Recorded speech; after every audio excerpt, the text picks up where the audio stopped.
Le président a dit qu'il suspendait les bourses pour les États-Unis, le Canada et l'Europe. Est-ce que ce sont les seuls pays là où on peut former des chirurgiens ou enfin tout ce que vous voulez concernant le secteur de la médecine? Pas du tout. On a le Maroc qui est là.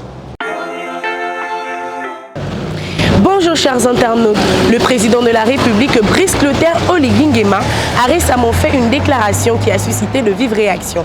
La suspension des bourses vers certains pays, notamment la France, le Canada et les États-Unis. Cette mesure pourrait avoir un important impact pour les étudiants et nouveaux bacheliers qui envisageaient de poursuivre leurs études dans ces pays.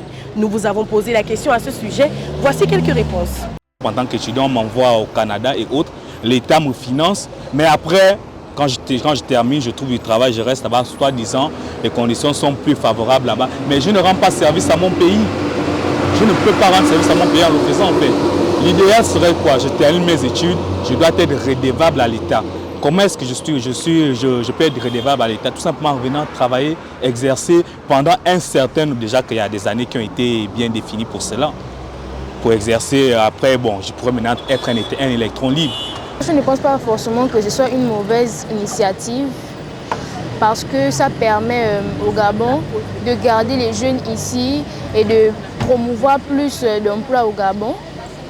Mon deuxième point de vue par rapport à cette situation, c'est que ce n'était pas forcément obligé de suspendre les bourses pour l'étranger. Ça dépendait aussi selon le domaine dans lequel on veut travailler. Si je prends le domaine de l'aviation, on ne fait pas forcément cette formation-là ici au Gabon. On aurait pu faire des exceptions par rapport aux notes des élèves, par rapport au choix de la filière. Les étudiants, quand ils partent à l'étranger, ils ne reviennent plus dans leur propre pays. Ils commencent à s'habituer au mode de vie de là-bas. Ils fondent des familles et après ils oublient leur propre famille au Gabon. C'est vrai qu'on n'a pas toutes les filières, mais s'il le fait, c'est parce qu'il sait qu'il va peut-être commencer à construire maintenant des universités pour que les gens n'aient plus à sortir du pays.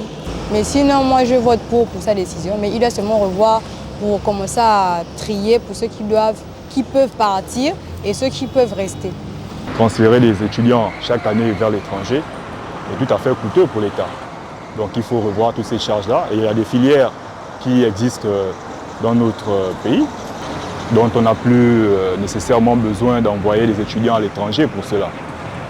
La raison pour laquelle en dehors du fait de la cherté des études à l'étranger, je pense que le chef de l'État a pris une meilleure décision en réorientant ses bourses vers nos formations locales.